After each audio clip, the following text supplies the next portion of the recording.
السلام عليكم ورحمة الله وبركاته. أهلا وسهلا ومرحبا بكم في قناة شباب النور. اليوم جيت نحكي لكم قصة غريبة وقعت لي مع بداية مشروعي الصغير في تربية الدجاج.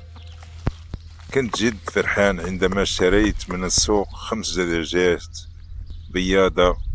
وفرت لهم مكان جيد ونظيف عبارة عن بيت يليق بتربية الدجاج.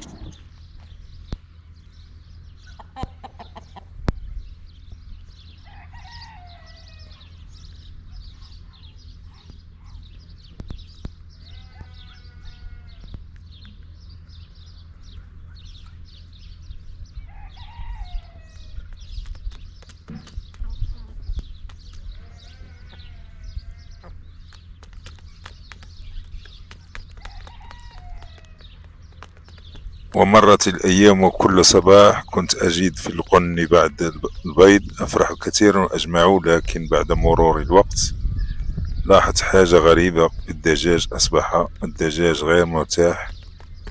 الدجاج ولا كيحك ويضرب بجناحيه وتوقف عن البيض. قلت ما هذا؟ هل هو مرض؟ واش من الجو؟ اقتربت من الدجاج وأخذت واحدة وبدأت أفحص فيها. لقيتها مليانة براغيث سوداء، نعم براغيث حول العينين والرأس.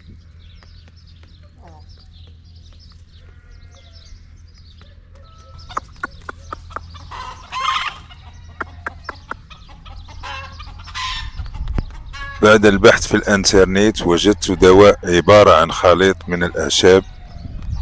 الحمد لله جاء الحل. غليت الماء ووضعت فيه الشيح والخزامة، ضفت عليهم 5 قطرات من زيت النعناع وملعقة خل، ووضعت الكل في بخاخ صغير.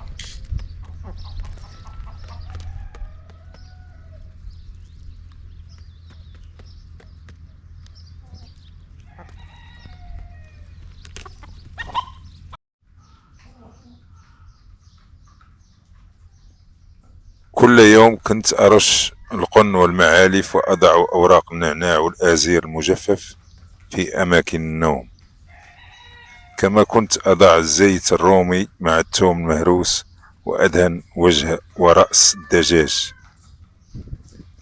بعد مرور أسبوع تقريبا رجعت الأمور لطبيعتها.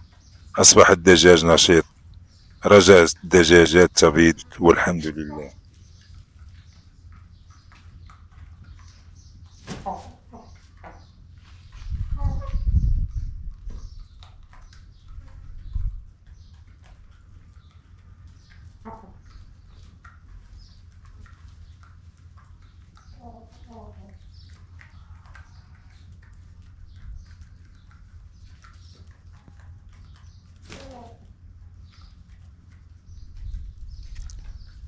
من هذه التجربة تعلمت أن الوقاية خير من العلاج، وأن المراقبة اليومية مهمة جدا.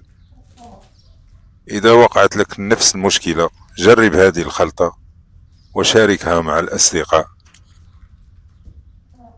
والسلام عليكم ورحمة الله وبركاته.